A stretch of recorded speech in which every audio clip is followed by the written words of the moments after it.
Hi everyone, it's Susan Shahada, and I want to talk to you about something called collective trauma. If you've read my posts over the years, you've probably seen me use that phrase before. Collective trauma is basically just something that is a shared experience among a group of people. So it might be anything from war or genocide.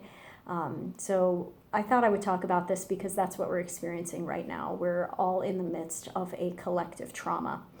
And the reason why that is significant and why I'm calling it what it is anytime we experience something that is even stressful or uncomfortable, we get re-triggered or triggered into our previous traumas that we've experienced. And now that we're experiencing a collective trauma, we are absolutely 100%, maybe 1000% going to be triggered into any old trauma that we have experienced in our life.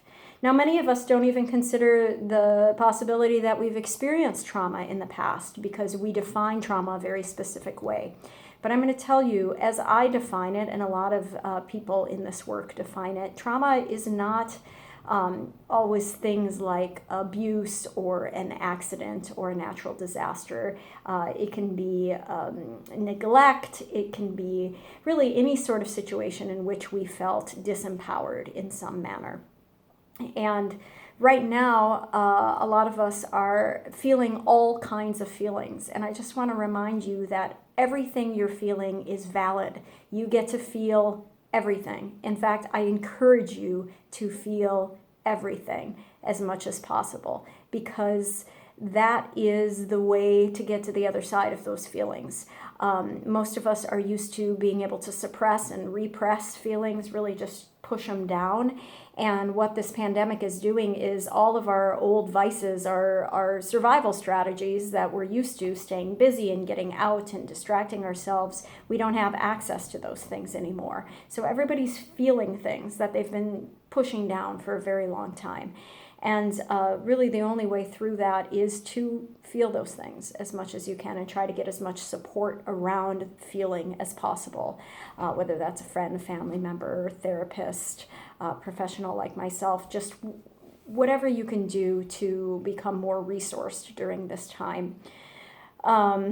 Also really leaning into strategies that have worked for you in the past, anything that brings you relief, whether that's reading a book or talking to a friend or taking a bath. People are asking me a lot lately, what am I doing to stay sane during this time? And really it's just about amplifying what already works for you.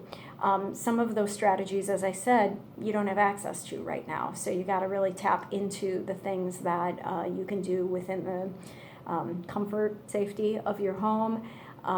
Solo activities or things you can do with anybody you live with or via Zoom or Hangouts or some sort of thing. Let's see, what else? Feel the feelings, look for the tools that already work for you. Just recognize that you're going to be triggered right now. I think that's really the heart of this message. Just recognize that that is happening and that it's okay. All right? Take care of yourselves.